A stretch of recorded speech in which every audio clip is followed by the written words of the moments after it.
Cultura Geral. Apoio. UniBH. Aproveite bolsas de 30% no curso. Participe. Caixa de Assistência OAB Nova Lima. Caminho seguro para os advogados de Minas Gerais. Instituto dos Advogados de Minas Gerais. Mais de 100 anos produzindo conhecimento, igualdade, fraternidade e liberdade.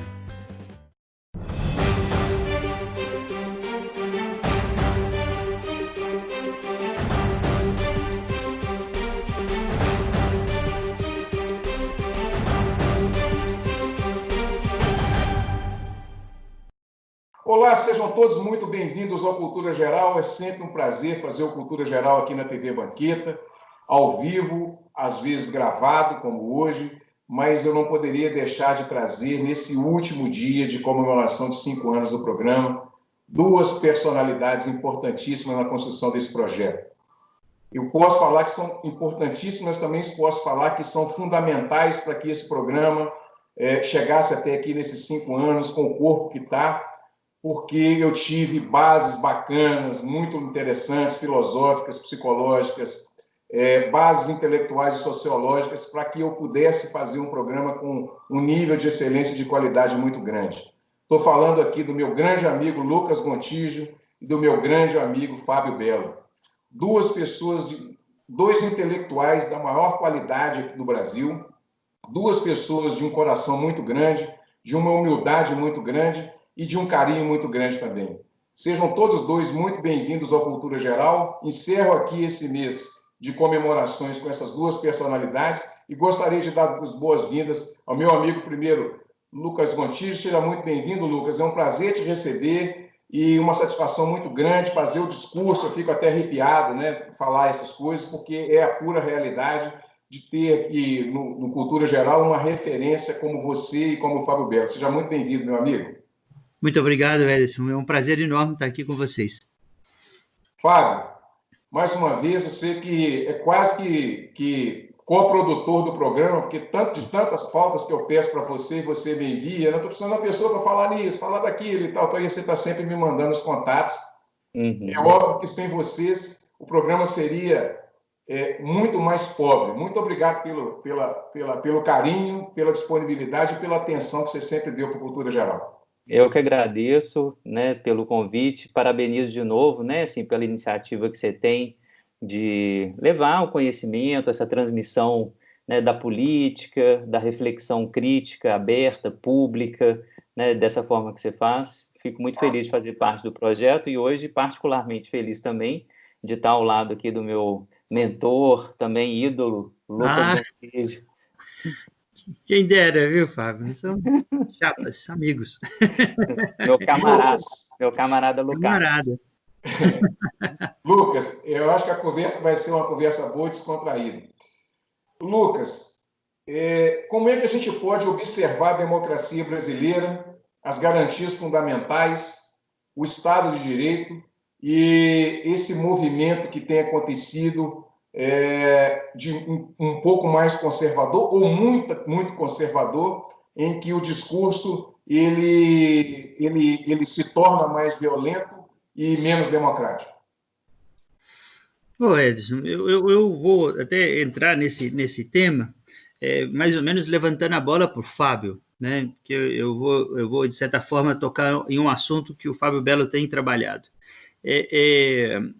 Hoje em dia, né, a maior parte das pessoas, dos intelectuais que estudam ciência política, sabem que o fascismo ele não é uma categoria que ficou histórica dos anos 20, 30, né, na Itália, na Alemanha, mas existe o que se chama fascismo estrutural, que é isso que Deleuze, Guattari, Adorno tentaram mostrar logo durante os anos 40, 50, e é uma categoria porque nós temos uma propensão muito grande ao autoritarismo, né? Agora, o que permite esse autoritarismo, por exemplo, essa violência política, é a democracia liberal. Não que nós vamos criticar a democracia liberal, mas é que a democracia liberal, porque ela abre de liberdade de expressão, liberdade de pensamento, liberdade de crença, liberdade de associação política, ela também abre espaço para associações políticas radicais, no sentido de posições que falam assim, eu não consigo dialogar com o outro, são posições intolerantes, são posições que, na verdade, veem o outro como um objeto a ser manipulado. Então, por exemplo, o nazismo, a gente chama assim, o nazifascismo, ele aparece em primeira mão durante a República de Weimar, por exemplo, na Alemanha, que tinha essas condições, ou seja, qualquer associação política pode ser feita, tudo pode ser falado, logo você pode radicalizar. Então, por exemplo, a democracia americana, que é uma democracia liberal também, propiciou o Trump, porque existia o movimento da supremacia branca, existiam esses movimentos de radicalização. Por exemplo, nos Estados Unidos você pode ser nazista, você pode se declarar nazista, você pode se declarar racista, né? Então, assim, você pode participar de uma manifestação de supremacia branca. E a Constituição de 88, ela também faz do Brasil uma democracia liberal. Só que quando as democracias liberais estão em crise econômica, quando não existe futuro, quando existe um medo generalizado, uma insegurança generalizada, um dos filhos do medo é o ódio. Ou, talvez, assim, podemos dizer assim, o que cria o ódio é, sobretudo, o medo. Estou jogando para o Fábio, de certa forma, que ele pode nos explicar isso bem melhor. Então, eu acredito, por exemplo, essa opção do povo brasileiro, metade dos eleitores e um pouquinho mais ter escolhido o Bolsonaro, na verdade, o Bolsonaro é um filho do medo. Portanto, ele é essa pessoa que vai agir como um cão raivoso, né? E isso tem espaço nas democracias liberais nesses contextos de não existência do futuro, não existência da segurança, né? A instabilidade, né, de todas as instituições políticas, públicas. Então, a democracia brasileira, ela não atravessa um problema peculiar só da democracia brasileira. Ela atravessa um problema que todo mundo está experimentando. Então, por exemplo, o medo em Israel elegeu Netanyahu, né? O medo na Hungria elegeu o Orbán, né? O medo nos Estados Unidos, o medo dos estrangeiros, o medo de todas as políticas progressistas que os Estados Unidos estava tendo com o governo Obama, embora Obama não é nenhuma flor que se cheire, criou-se essa abertura, né, para o Trump. E nós entramos, né, mais ou menos na mesma conjuntura política. Então, nós estamos vivendo. Agora, com a pandemia, as coisas se agravaram muito, né? Então, a gente vive um momento de possibilidades reais de ruptura da democracia, né? Então, o governo Bolsonaro é um desastre em todos os sentidos, inclusive essa ideia de genocídio não é um absurdo, é uma coisa que de fato está acontecendo. Nós superamos 80 mil mortos ontem, exatamente por um desgoverno absoluto, né? Uma irresponsabilidade absoluta do governo. Mas nesses momentos, né, a democracia se torna ainda muito mais frágil, né? A nossa possibilidade de passar a um movimento mais radical é mais possível, né? Então, por exemplo, nós temos que conseguir conduzir o nosso pacto democrático da melhor forma que possamos até aí 2022, para uma nova, digamos, união nacional em torno de um novo candidato que nós vamos apostar de novo. Mas o governo atual está liquidado. Ele está liquidado e, se chegar a 2022, vai chegar aos frangalhos e nós vamos chegar na maior crise econômica, política e social da nossa história, porque os anos que vêm aí serão anos muito difíceis, porque não há uma solução possível, não há uma possibilidade de uma unidade política em torno de um projeto, não há projeto. Então, a situação é muito grave, né? Mas também, para fechar e passar, né, exatamente também nesses momentos é que a possibilidade de mudança, né? O futuro se abre nos momentos de crise.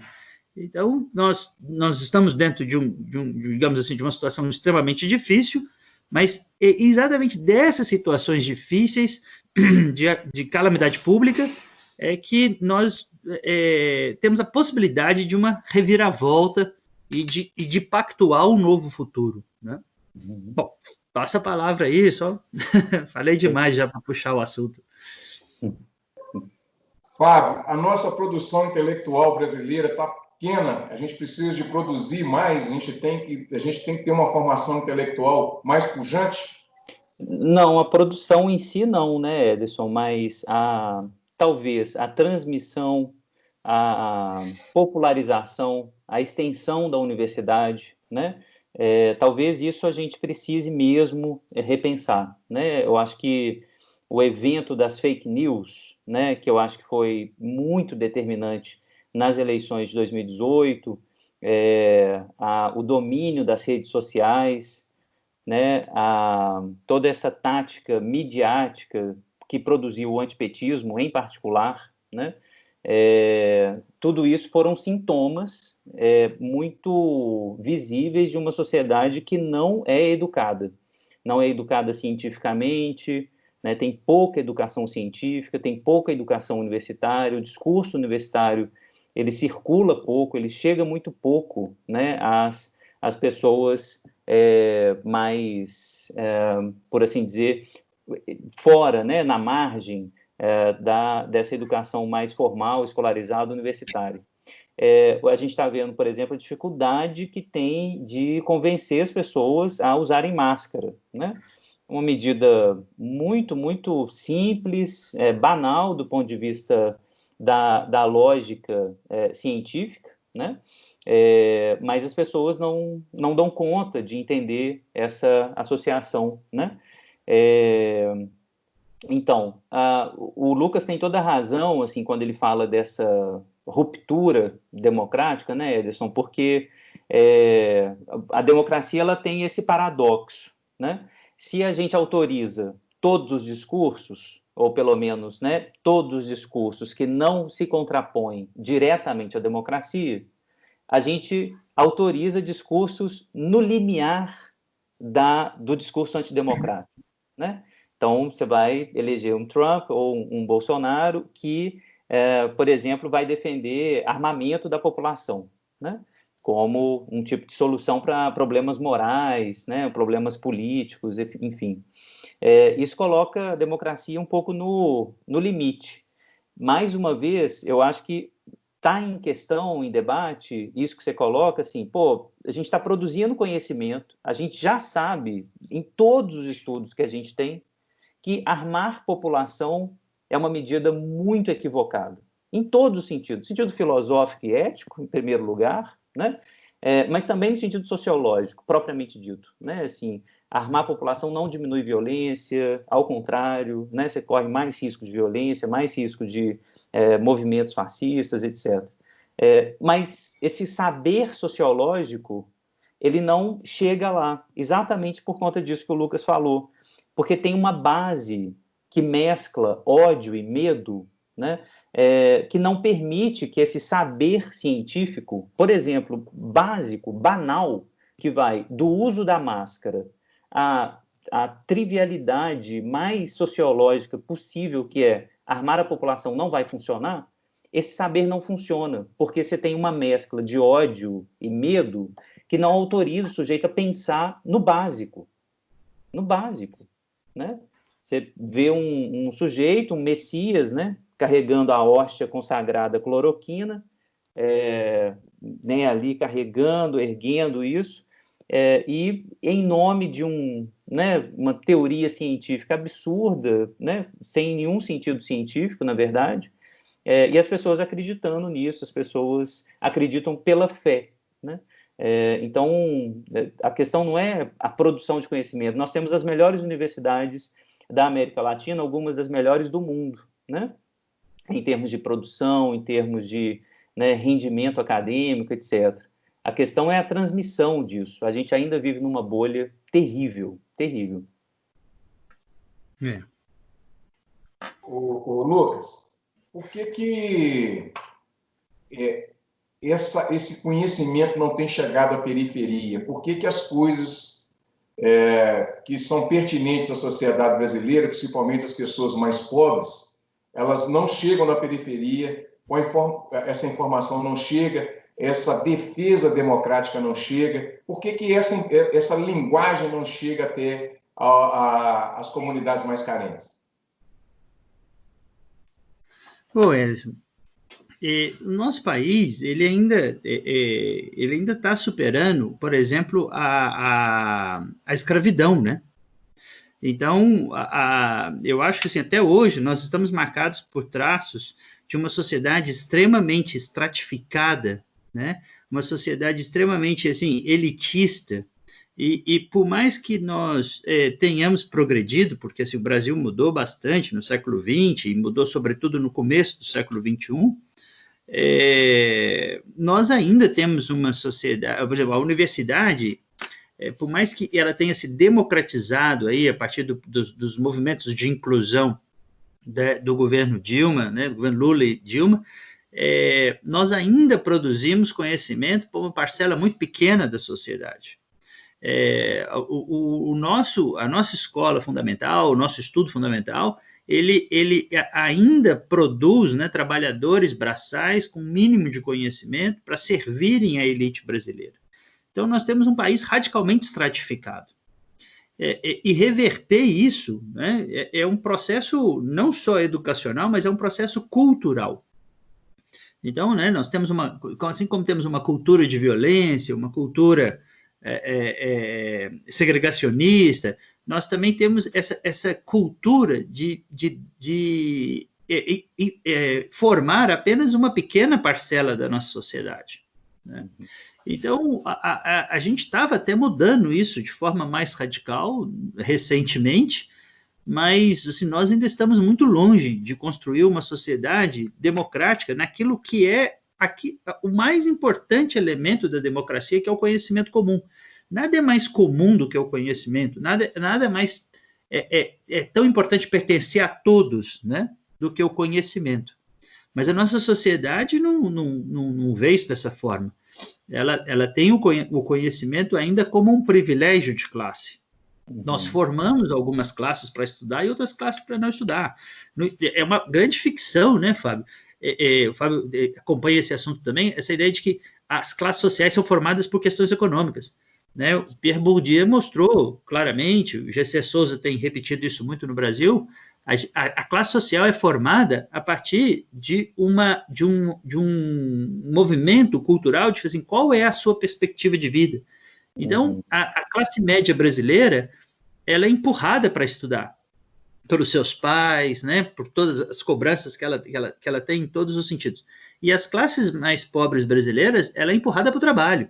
Inclusive, a ideia de estudo é algo que é tirado desse imaginário das crianças pobres como uma possibilidade. Então, é muito difícil romper essas barreiras, simplesmente falando, por que a universidade não acessa as classes mais baixas? Uhum. A universidade, ela tem ainda uma série de conquistas ideológicas, né, culturais, a sedimentar dentro da sociedade brasileira para que ela possa, de fato, penetrar. Né? E, por último, a última coisa que eu gostaria de dizer nós também, as próprias universidades, elas negligenciaram um aspecto muito importante da educação, que é a educação política. Então, nós chegamos a formar, como o Fábio Belo disse, nas nossas universidades que são muito fortes, em termos de América Latina, até mesmo em termos globais, mas são pessoas que se formam com um conhecimento técnico, mas são analfabetos políticos.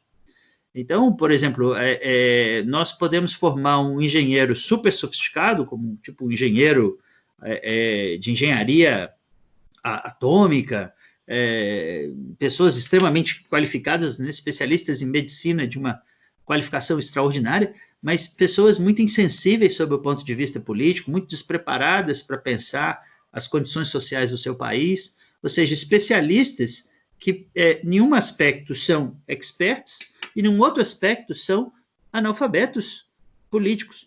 Então, a formação de um ser político consciente da sua missão, consciente das condições do seu país, Isso é muito forte nos países onde existe uma grande democracia, uma igualdade, é muito forte na Escandinávia, é muito forte em Cuba, é muito forte na Austrália, né? Mas, assim, nós formamos pessoas que a educação lhes elitiza mais ainda, os envaidece mais ainda e os separa mais ainda do nosso país, né? Infelizmente. Essas cenas, né, Lucas, que a gente teve agora essa semana, da engenheira falando, eu sou engenheira, né, cidadão não, né, engenheira, e o desembargador falando francês, um francesinho, né, pro guarda municipal, são cenas exemplares disso, assim, o saber como marcador de distinção, né, o livro do Bourdieu, né, que se chama Distinção, o saber é uma insígnia, é um marcador cultural de pertencimento de classe, né? Aqui no Brasil é isso. Se você sabe francês, se você tem uma biblioteca, se você tem né, um certo tipo de título, né, se você é doutor, se não é, tudo isso determina, na verdade, pertencimento de classe, vai ser usado como insígnia, né, insígnia de distinção, que, na verdade, não é visto como direito. Educação não é direito, educação é privilégio, né? E isso é uma das causas, certamente, né? Eu estou dentro da Universidade Federal desde 94, dentro da UFMG como aluno, desde 2012 como professor, eu vi essa mudança, eu vi a mudança dentro da UFMG, eu vi o que foi passar da elite, né, uma universidade para elite, em 94, quando eu entrei, né, falo como branco, privilegiado, classe média, né, e vi durante os anos 2000, os anos do governo PT, aquela universidade se transformar para 60%, 70% do corpo discente ser aluno pobre, negro e pobre, né? E eu sinto isso com os meus alunos lá hoje, né, na medicina, na psicologia, não só nas ciências humanas, que era o curso típico dos alunos pobres, mas em cursos também muito destinados à elite, né, a medicina, o direito, as engenharias. Quando você enche essa sala de 60%, de 50% a 60% de cotistas, né, de pessoas pobres, de pessoas que vão entrar por várias vias de, enfim, afirmação, de políticas de afirmação, você muda completamente o cenário futuro do país. Isso causou uma revolta, Lucas. Assim, eu tenho certeza absoluta, né? Existe uma revolta particular dentro da própria universidade, mas também na sociedade civil, de que o pobre, o negro, não pode ter acesso a esse tipo de privilégio, né, de marcador de distinção, que é ser médico, ser psicanalista, ser juiz, né? A gente continua ainda, né, com esse marcador social forte da educação, que é um marcador social também. Sociedade marcada pela escravocracia, a gente não superou isso. Não superou, a verdade é essa. Né, assim, tenho ouvido várias pessoas reclamando de não ter empregada doméstica na pandemia, não conseguir, né, enfim, viver sem a faxineira, né, porque na prática, né, a nossa classe social ela está profundamente marcada pela escravidão, né, a gente não consegue efetivamente desfazer essa lógica, né, de distinção mesmo, uma distinção muito, muito radical. É verdade. Fábio, tem que fazer, aproveitando esse recorte, eu tenho que fazer uma pergunta para você, que isso é um recalque, isso é uma volta do inconsciente ali, tal, com isso que o Lucas falou, na perspectiva de não perder essa coisa do poder. O Gessé Souza fala no programa, né?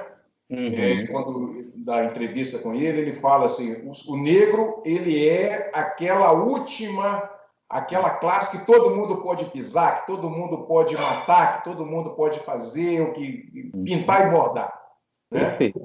esse conceito escravocrata, esse conceito de não conseguir viver sem empregada, não conseguir viver sem escrava, é um determinante fundamental que nessa pandemia se aparece muito claro. Aparece claramente, né? Assim, são forças. Eu quero insistir nisso. O Lucas levantou a bola, eu quero, né, continuar com a bola levantada dos afetos determinando as nossas decisões políticas, nossas decisões morais, né? Mesmo toda a nossa argumentação racional. Essa é uma tese fundamental do Freud, Ederson. O afeto determina a razão. Né? Isso fica muito evidente na caricatura, né? Por exemplo, numa discussão política. Né? Você vai tentar convencer um sujeito de extrema direita que raça é um conceito inventado, né? Não tem distinção genética que comprove isso, não tem nenhum tipo de distinção efetiva que mostre a existência de raça, senão uma fenomenologia muito empobrecida das cores, das peles, por exemplo, né? Isso é uma construção social. Você tenta convencer um sujeito de extrema-direita mostrando os fatos, né? Mostrando né, traço genético, etc., não importa. O sujeito acredita na raça, acredita nisso, porque tem uma base afetiva para isso. Qual que é a base afetiva da escravização? Qual que é a base afetiva dessas distinções de castas, né? Que a gente vive no Brasil um regime de casta, é muito distinto, é muito diferente, né? Assim, a hierarquia entre uma classe social privilegiada e o resto, né? A base afetiva disso primeiro, o narcisismo dos brancos, né? Que não quer perder esse orgulho narcisista, eu sou melhor, eu sei mais, né? Eu dou conta de enfim, de ter todo isso que eu tenho, porque eu mereço, né? Eu tenho mérito. Então, todo o discurso da meritocracia como um discurso narcisista, e a gente não pode tirar do plano aqui forças inconscientes muito radicais ligadas à perversão. Nós gostamos de maltratar o outro. Nós também gostamos de odiar. O ódio é bom, o ódio gera prazer, né? E o medo, né, também gera uma certa rotina, né, uma certa estratégia do ódio que vai ser o tempo todo fomentada. Então, o outro, né, o outro negro, né, que o Mbembe vai dizer, esse devir negro do outro, qualquer outro, né, é um outro que nos ataca, é o terrorista, é o imigrante que vai tirar o nosso emprego, né? É o cara que vai nos roubar. Esse outro é odiado profundamente, porque a gente tem medo dele, e esse complexo de medo e ódio é que está na base também afetiva para crenças absurdas, do tipo, bandido bom é bandido morto. A violência vai resolver problemas de violência social. Então, crenças sociológicas como essa, que são o tempo todo reiteradas na mídia, não são crenças científicas. E não adianta você mostrar dados científicos da sociologia, da psicologia, que violência só vai produzir mais violência. Não adianta. Porque a base afetiva determina também como a gente acredita nas coisas, né? Fábio, eu complementaria que, na verdade, esse tipo de ódio a um grupo social, ele tem uma função estratégica inconsciente, que a racialização ela vai provocar privilégios, né? Então, existe, né, o Foucault desenvolve a teoria do racismo de Estado, quando eu construo esses diferentes para que eu possa submetê-los. Então, por exemplo, se eu construo a ideia de que homens e mulheres são iguais, por exemplo, estou deslocando o conceito de racismo para a questão de dominação de gênero, né? Eu falo, toda mulher vai se comportar dessa forma, toda mulher ela vai reagir daquela forma. Então, eu crio uma previsibilidade. Consequentemente, eu justifico uma normatividade a ser aplicada sobre a mulher. Então, ela gosta de beber, ela é dedicada à maternagem, ela tem mais aptidão para a limpeza da casa, para fazer comida. Enquanto eu, homem, sou aquele que tem direito a ir para o bar porque o meu trabalho é fora de casa, coisas assim. Então, quando a gente constrói esses mecanismos que vai cindir, que vai fraturar, que vai dividir a sociedade, por exemplo, a sociedade alemã é diferente da sociedade judia, os judeus são diferentes, os judeus são previsíveis porque seriam perversos, seriam dissimulados, seriam mentirosos, seriam traiçoeiros. Então eu falo, todo judeu vai ser sempre assim, mais cedo ou mais tarde ele vai cometer esse ato que é um traço racial dele. Dessa forma, foi possível criar, a partir dessa lógica do racismo de Estado, foi possível criar a escravidão, porque a escravidão, na verdade, ela vai partir de um pressuposto que o negro africano, ele tem uma natureza, né, apta à escravidão. Ele é mais forte fisicamente, ele seria intelectualmente menos capaz, então ele seria, né, por exemplo, a gente juntando os dois, gênero e raça, a estigmatização que se constrói contra a mulher negra, como ela seria mais sexualizada, né, como ela seria propícia para o abuso sexual, por exemplo. Então, essas construções, né, Ederson, são construções fictícias, são construções ideológicas, mas elas têm um sentido que é muito importante, que é quando eu consigo dividir a sociedade, porque em dois grupos. Então, um grupo vai dominar o outro, um grupo vai se sobrepor ao outro. Quando eu não consigo estabelecer essas ideias de diferenciação, quando as pessoas não conseguem se ver como diferentes, elas não conseguem submeter umas às outras. Então, a partir do momento, por exemplo, que, digamos, vou pegar aqui o exemplo, o Fábio está andando pela rua e ele encontra um professor da universidade deitado no chão, ele vai falar, o que você está fazendo aqui? Isso aqui não é seu lugar. Porque a gente pensa assim, mas aqui ele é meu espelho, né? Mas é que nós não construímos os espelhos com o mendigo, não construímos o espelho com o gari de rua, não construímos o espelho, a classe média, né? Ela não constrói esses espelhos. Então ela fala, se eu der dinheiro para esse mendigo, ele vai beber. Como se ele tivesse pré-determinado, pré-condicionado, por uma condição de ser um sub-humano a determinada conduta que seria inexorável, que seria, né, impossível de ser evitada. Então, o Brasil... Você viu aquela conversa da mulher do Dória, que não pode dar marmita para os pobres na rua de São Paulo porque eles ficam acostumados e não vão trabalhar? Né? Precisamente esse é o discurso da classe média, né? Então você não pode dar Bolsa Família, né? Porque a Bolsa Família atrapalha o escravo a ser escravo. Exato. Não, é impressionante. A gente está falando de R$400, Lucas. R$400 por mês, cara. No máximo R$450. De 80. E aí, é incrível. E o sujeito vai ter a coragem de dizer, que isso vai fazer com que o sujeito não queira trabalhar, porque ele vai receber R$400 por mês. É inacreditável, cara. É isso, assim. Tá vendo como tem uma base afetiva, né? Que impede qualquer tipo de razão. Que isso bate exatamente para vocês uma coisa que eu acho que é um recorte interessante, que tem a ver com o GCE, que é a elite do atraso. Essa conversa está nesse contexto? Isso, tudo a ver, tudo a ver. Ô Edson, eu não sei se o Lucas concorda, mas assim, a nossa elite, ela é profundamente colonizada, né? Assim, ela está a serviço da elite norte-americana, da elite europeia, né? É uma nata muito pequena que quer fazer ainda do Brasil uma colônia de exploração radical.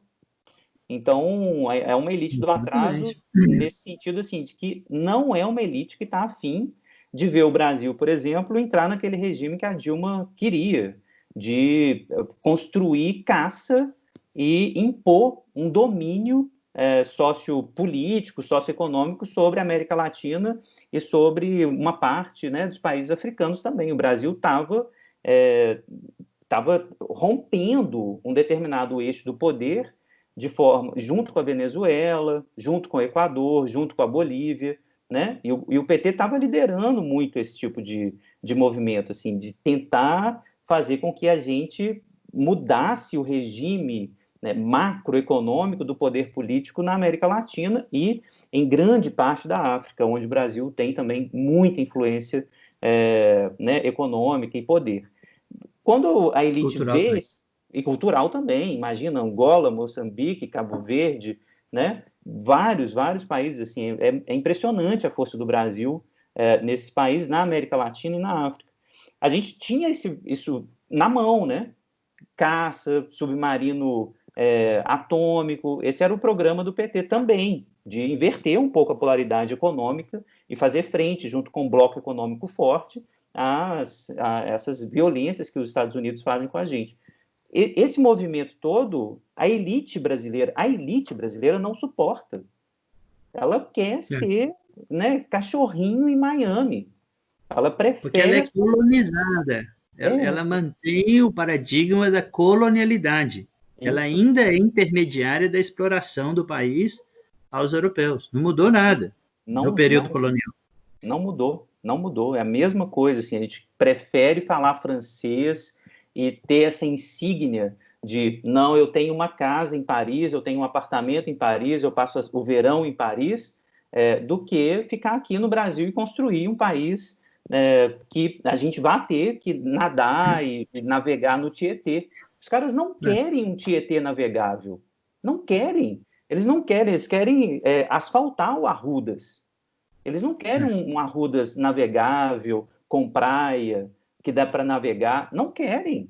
Eles não querem uma Lagoa da Pampulha com um barquinho. Eles querem fazer isso lá em Paris, lá em Miami.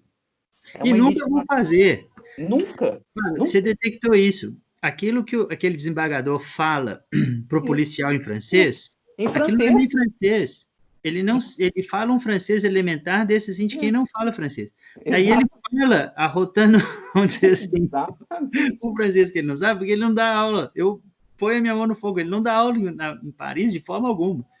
Mas não é aquela ideia. Eu gostaria de ser essa pessoa. Então, aproveitando dessa mentalidade colonializada que ele tem, né?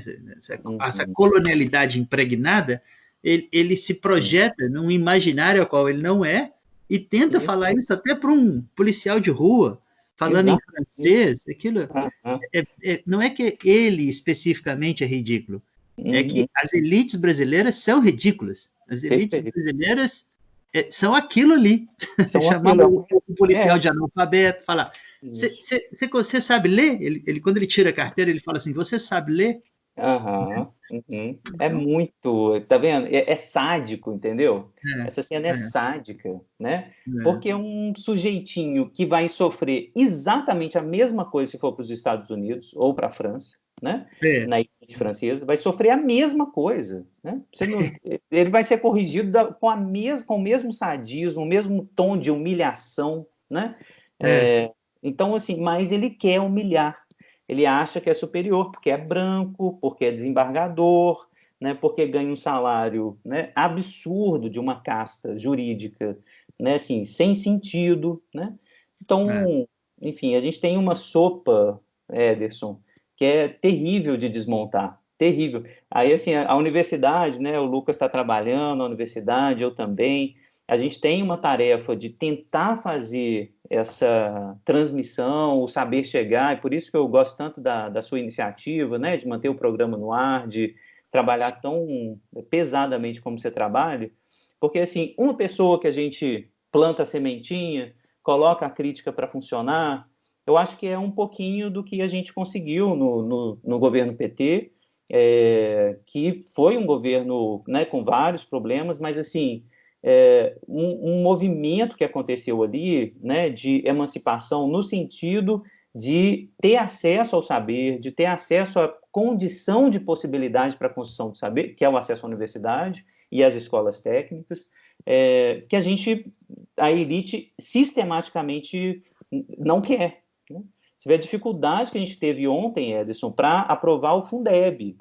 Fundeb que foi uma invenção do PT, né? Um fundo básico para a educação básica, né? Que tem que ter um fundo garantido do governo federal, que vai ser transmitido aos municípios, para que a professorinha lá do interior de Pernambuco tenha um salário garantido, salário base. A gente está falando de 2 mil, 3 mil reais, enquanto esse desembargador aí está ganhando 60 mil reais. Entende? Então, assim, o PT precisou inventar coisas desse tipo. Fundeb, cara. Fundeb. Que é quanto que uma professora no município do interior do Pernambuco tem que ganhar? Porque ela ganhava nem o salário mínimo. Entende? E a gente tem dificuldade ainda de aprovar esse negócio. Vem Partido Novo, vem PSL votando contra uma coisa básica. Entende? Mais grave, Fábio, o golpe que o governo estava dando, né? Ou seja, quando os eleitores brasileiros votam, eles votam sobretudo em 3 questões: são segurança, educação e saúde. Então, esses orientadores para os candidatos, agora vai começar o horário eleitoral, então nós vamos assistir. A maior parte deles, porque eles estão orientados sobre aquilo que motiva o voto brasileiro, eles tentam falar que eles vão defender a educação, a saúde e a segurança. Então, você vai ver que vários, né, aparecem e falam assim, em defesa da educação, né? Outros vão falar assim, pelo SUS, outros ainda vão falar assim, por mais policiamento nas ruas. E eles são orientados. Caiu, Lucas. Se você falar essa causa, você atinge 0,7%. Se você falar educação, você vai atingir um número muito maior. Ou seja, o que o povo brasileiro quer na sua soberania é que a educação seja forte, né? Isso digamos, é algo que já está entranhado nos desejos políticos do povo brasileiro. E o que o governo Bolsonaro ia fazer? O Fundeb, ele é 6,5% de cada R$10. Ele é 6,50 de cada R$10 empregado na educação. Ou seja, ele é muito importante dentro da educação. E ele iria tirar dinheiro da educação para transferir para um sistema de transferência de renda. Exato. E, na verdade, a transferência de renda do Bolsa Família, eu acho que ela foi fundamental. Só que o governo quer fazer transferência de renda com fins eleitoreiros, porque esse governo não se preocupa com os pobres. Então, ele, como tem a lei do teto de gastos, né, que foi aprovada durante o governo Temer, uma lei criminosa, mas essa lei dificilmente vai ser derrubada, o governo não tem como criar mecanismos populistas para a sua eleição.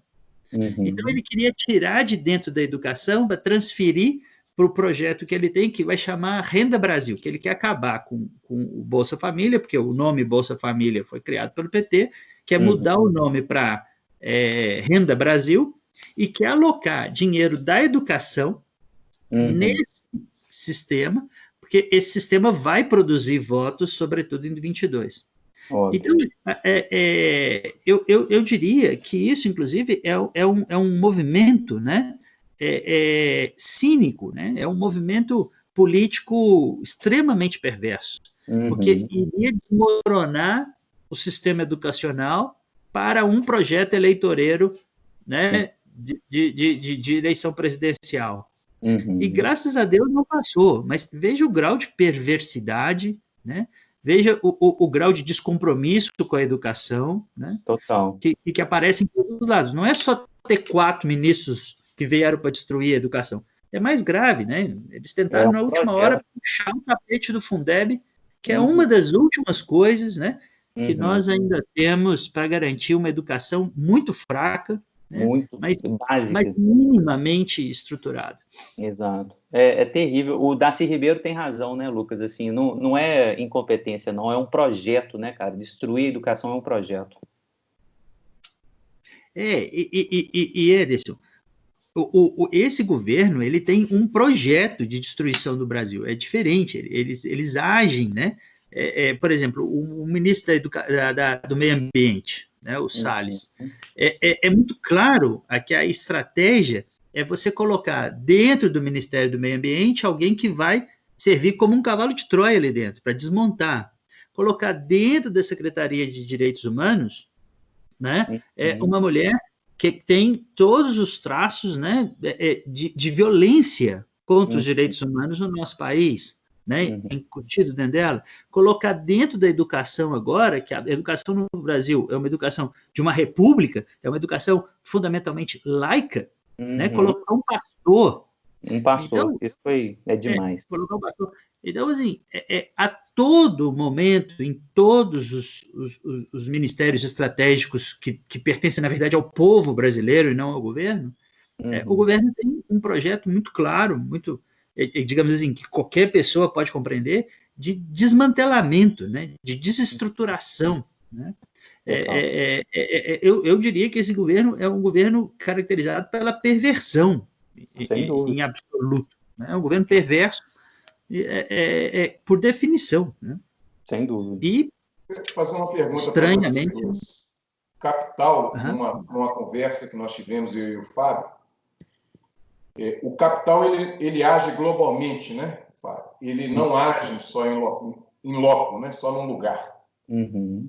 E eu vendo, obviamente, nessas pesquisas, nessas entrevistas todas, nesses estudos que eu faço, né, até para poder ter uma riqueza grande nas entrevistas, eu vi uma entrevista da Virgínia Fontes com o Paulo Henrique Amorim, saudoso Paulo Henrique Amorim, em que ela faz um recorte do Banco Mundial, com o McNamara lá atrás, né, que foi criada uma política de que seria preciso trabalhar com os pobres, viver com os pobres, entender os pobres, né, para dominar toda a técnica em cima dos pobres, mas não de acabar com a desigualdade, enfrentar a desigualdade.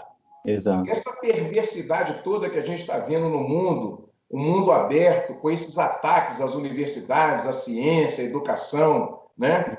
E esse achatamento das pessoas mais pobres, né? E essa distância do alto da pirâmide com a base, isso propositalmente existe. Esse projeto que começa lá depois da Segunda Guerra Mundial e vem até agora, né? Achatando mais e pisando cada vez mais forte na população mais pobre, é o que está colocado hoje com muita força, Fábio. Sem dúvida. Eu participei de uma banca de monografia esses dias sobre a ditadura budista em Mianmar, que está produzindo campos de concentração para muçulmanos em Mianmar. Né? E me deixou muito espantado por conta da ideia de que budistas podem fazer ditaduras fascistas e campos de concentração. Né? Mas não me espanta tanto, porque eu sou psicanalista e acredito que a perversão ela é a base do inconsciente, né? De todos nós, sem exceção. Né? Então, quando o capital ele capitaliza a perversão, né? Ele faz a perversão funcionar de uma maneira a ter um circuito facilitado, por assim dizer, ele, na verdade, está capturando essas forças do inconsciente, perversas, ligadas ao sadismo, a um narcisismo hiperfragilizado, né? Um medo de perder dinheiro, poder, identidade. Né? Então, capitalizar essas forças me parece sempre uma estratégia do poder para que esses grupos se mantenham estáveis, hegemônicos, né? Sejam budistas em Mianmar, que obviamente tem dinheiro envolvido aí também, né? A gente está falando de domínio de território, domínio de população, etc., que tem medo do muçulmano terrorista que vai fazer, enfim, uma jihad para dominar, né, Mianmar, enfim, transformar aquilo em outra teocracia. Seja isso, esses valores religiosos, sejam valores, né, conservadores, também ligados, que fazem uma mistura perversa e muito enlouquecedora entre religião, política, regime moral, né? Essa mistura que o governo do Messias tem produzido. Né? Então, você usa valores que vão desde a homofobia reiterada, né? Muito importante que o discurso homofóbico seja o tempo todo reiterado, né? Que mistura isso, homofobia, contra um anticomunismo delirante, né? Depois da China da Segunda Guerra Mundial, falar em comunismo, cara, assim, é inacreditável, né? A China como motor do capital, o cara continua a falar de comunismo, então ele mistura religião, comunismo, faz essa mistura e faz isso de forma muito perversa, né? porque é sádico, não autoriza nenhum tipo de voz autoritária, né? Nenhum tipo de voz diferente. Então, é uma estratégia, capturar forças da perversão humana. Isso é muito importante como estratégia de poder. É verdade, é verdade. Ô, Edson, eu acho que Lucas, essa fala... Pode falar, estou ouvindo. A Cunha, né? As conversas vão acontecendo e as perguntas vão vindo, né? Esse modelo de Cunha nos movimentos que hoje estão se entrincheirando aí, cada um tentando defender o seu movimento, a sua dignidade, a dignidade daquelas pessoas que tentam, de alguma forma, melhorar a sua autoestima. Essas cunhas que são colocadas pelo capital, elas são eternas, ou seja, se a gente não ficar vigilante, o preço que a gente tem a pagar no processo de uma democracia, no processo de uma construção do saber, é ficar atento a essas cunhas que são colocadas na nossa sociedade? Edson, eu acho que é preciso uma mobilização contínua, é preciso de um movimento contínuo crítico, né, de análise dos discursos que estão fluindo, e um movimento de resistência, né? A gente não pode ser tolerante com esses discursos de ódio, né? Nós não podemos deixar passar, nós não podemos nos abster. Falei no começo sobre o nazismo. No livro da Hannah Arendt, A Origem do Totalitarismo, ela tem várias conclusões muito interessantes, mas uma das conclusões centrais é que o nazismo foi possível porque a grande massa da sociedade alemã, 60% da sociedade alemã, que ela classifica e vai dizer que estão em todas as classes, e vai chamar esse grupo de ralé, né, de forma que nós traduzimos o conceito original, foi por ralé, essas classes, elas não se importaram, elas não se mobilizaram. E depois, quando elas começam a perceber o buraco que elas estão entrando, é tarde demais. Então, digamos assim, essa passividade é muito perigosa, essa ideia de não se envolver nos problemas.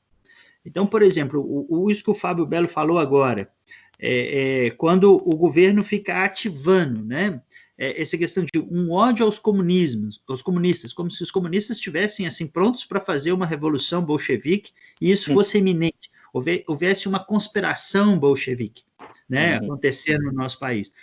Os homossexuais estariam conspirando, se organizando para perverter as crianças nas escolas e torná-las homossexuais. Então, por exemplo, dentro da Alemanha nazista ainda havia essa ideia da ameaça judia, né? Os judeus na conspiração sionista que queriam dominar a Alemanha. Então, essas pessoas são mobilizadas para reagir ao inimigo imaginário, o inimigo que não existe, né? O próprio Hannah Arendt coloca nesse livro, os judeus na Alemanha, eles eram 0,3% da população, ou seja, como é que esse 0,3% da população ia tomar o poder na Alemanha, assim, por exemplo, e colonizar a Alemanha, percebem? Ou, por exemplo, esse negócio dos homossexuais estarem se organizando para tornar toda a população brasileira homossexual, esse negócio da mamadeira de piroca, né? Mas isso que o Fábio falou, esse tipo de discurso, ele tem uma capacidade, né, de tocar os afetos e mobilizar as pessoas, né? Então, nós precisamos, na sua fala, na sua pergunta, conseguir fazer com que a nossa população permaneça mobilizada para resistir a esses discursos, né? Então, por exemplo, se existe hoje um discurso de mobilização cristã, porque na verdade isso não tem nada a ver com cristianismo, mas na verdade existe um discurso de que a população brasileira deveria se apegar aos valores conservadores do cristianismo, que estão em algum lugar imaginário dentro do cristianismo, mas isso não pertence à mensagem cristã, né? A mensagem cristã é extremamente progressista. Mas é possível buscar um cristianismo no Antigo Testamento, é possível buscar um conservadorismo pentecostal e falar, olha, nós precisamos lutar contra essa violência que esse discurso cria. né, um discurso misógino, um discurso segregador, um discurso que quer provocar extermínios, né, do outro. Então, nós temos que reagir a isso, como você sempre fez, Edson. O seu programa sempre foi esse programa de disseminação de ideias, né, de críticas, de problematização política e cultural do nosso país, né? Não é que chama cultura geral, olha que nome sugestivo, né? Nós precisamos mobilizar a nossa população criticamente, né, para resistir a esses absurdos, para resistir a esse discurso de ódio. Nós sofremos hoje, sobretudo, com a disseminação de um discurso de ódio, né? O símbolo do governo é a arma, eles fazem a arminha com a mão, né? Então, assim, nós não podemos deixar que um discurso como esse, né, o símbolo da violência seja a mola política, né, a mola propulsora da política no nosso país, né? Porque por trás disso, nós sabemos, está havendo organizações milicianas, né, estão se organizando grandes corporações criminosas com tráfico de arma, né, de onde esse governo, na verdade, nasce. Né? Eu não tenho dúvida nenhuma que esse governo nasce, né, de organizações criminosas. Total, né? Da milícia. Da milícia. Então, assim, nós não podemos deixar esses discursos passarem como se eles fossem inofensivos. Nós temos que resistir com todas as forças. Estou aqui com vocês dois que são... Chegamos ao final do Cultura Geral, acho que a gente não tem jeito. Por isso que não pode ficar muito tempo sem a gente conversar, porque quando a gente fica sem conversar, se deixa aqui 3 horas de programa. Vai direto. Gente, a última frase que eu queria colocar e queria que vocês afirmassem, se o preço da democracia é eterna vigilância. Estamos por aí? Sem dúvida, sem dúvida. É um regime maravilhoso, né? A democracia é o único que a gente consegue pensar, né? Que vai funcionar melhor no sentido de ser um regime para o acolhimento da diferença, o empoderamento das minorias, dos mais fracos, né? Assim, um regime que protege os mais fracos, que dá voz aos mais fracos. É muito interessante esse regime, desde a sua invenção pelos gregos, mas ele é um regime cheio de armadilhas, cheio de paradoxos, né? A liberdade, ela é liberdade também para a perversão organizada, né? Só lembrar de uma categoria que o Foucault traz, que é o ubuesco, né? O rei ubu, que é o mais grotesco do poder, vai acontecer, o tiririca vai acontecer. O Bolsonaro é um tipo de tiririca, ele é um tiririca violento, né? Ele é o rei ubu, né? Completamente estúpido, né? E eu acho que não é fingimento, né? Ele é uma pessoa absolutamente estúpida mesmo, né? Homofóbica, né? Que agride as mulheres, misógino, né? Mal educado nesse sentido. E estou usando aqui a educação, sim, como distinção de classe, né? Como alguém que, para pertencer a uma democracia liberal, tem que ser educado, tem que proteger as mulheres, tem que proteger os gays, tem que proteger as crianças, né? E ele não faz isso. Então, assim, é o ubuesco que a democracia, infelizmente, autoriza, né? Então, é educação permanente, vigilância permanente, educação e transmissão de um saber para a gente evitar, né, e recolocar o ubuesco no lugar que ele merece, né? Tiririca, né, aquele cara, o ator pornô lá, esqueci o nome dele. Alexandre Frota. Colocar esses caras no lugar do poder, assim, é uma afronta, é um tipo de vergonha absoluta, mas que é um sintoma que a gente tem que analisar. Por que a democracia brasileira está gerando esse tipo de sintoma? A gente quer colocar o ator pornô como deputado federal, o Tiririca, um sujeitinho como o Messias, né, com relações explícitas, pornográficas com a milícia, a gente quer colocar na presidência da República. Então, vigilância é mais do que necessária, assim, a gente tem que tentar entender por que esses sintomas apareceram, né? Assim, é difícil entender, é difícil também propor algum tipo de remédio, né, para uma sintomatologia tão grave como essa que a democracia brasileira produz. Ô Lucas, para a gente encerrar, Nelson Rodrigues, apesar de ser um reacionário, ele está muito atual? Bom, o Nelson Rodrigues, ele é um reacionário sob o ponto de vista político dele, mas ele é um homem muito complexo, muito inteligente. Então, eu acho que o Nelson Rodrigues, na verdade, as peças dele, elas trazem, na verdade, um problema, né, que nós temos que observar, que existe na nossa sociedade, que é a perversão. Então, eu acho que o Nelson Rodrigues diz muito sim para a sociedade brasileira, sobretudo, como uma sociedade conservadora, uma sociedade autoritária, uma sociedade machista, né, com até alguns momentos misógina, né, homofóbica. Então, acho que talvez compreender Nelson Rodrigues é uma forma de compreendermos melhor a psicologia social a qual estamos metidos. Mas eu acho essa fala do Fábio agora no final, ela foi muito importante, nós precisamos dar ênfase nela. Democracia é inclusão, como o Fábio disse, é dar voz, né, às minorias. É isso, o Fábio falou dos gregos. Quem estuda a evolução da democracia grega, né, ateniense, do século VII até o século IV, né, assim, digamos, esse período em que há período de luta por construção da democracia, é uma luta por inclusão das classes mais pobres.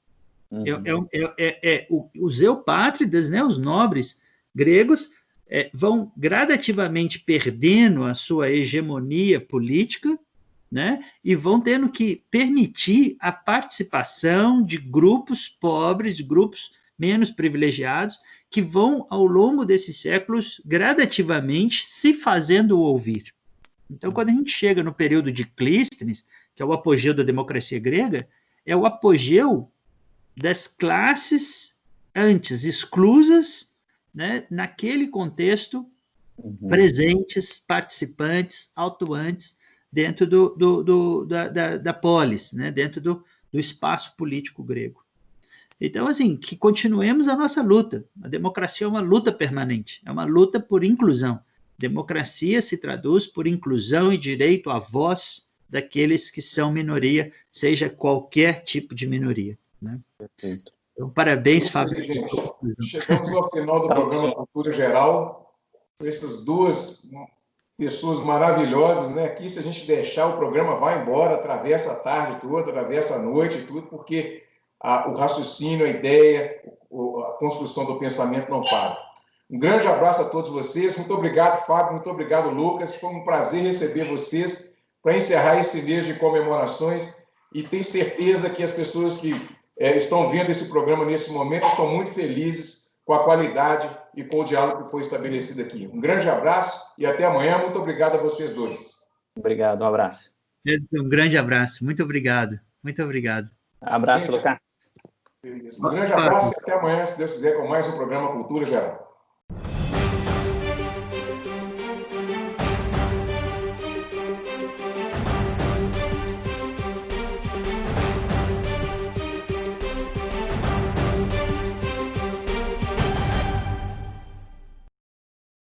Cultura Geral. Apoio. UniBH. Aproveite bolsas de 30% no curso. Participe. Caixa de Assistência OAB Nova Lima. Caminho seguro para os advogados de Minas Gerais. Instituto dos Advogados de Minas Gerais. Mais de 100 anos produzindo conhecimento, igualdade, fraternidade e liberdade.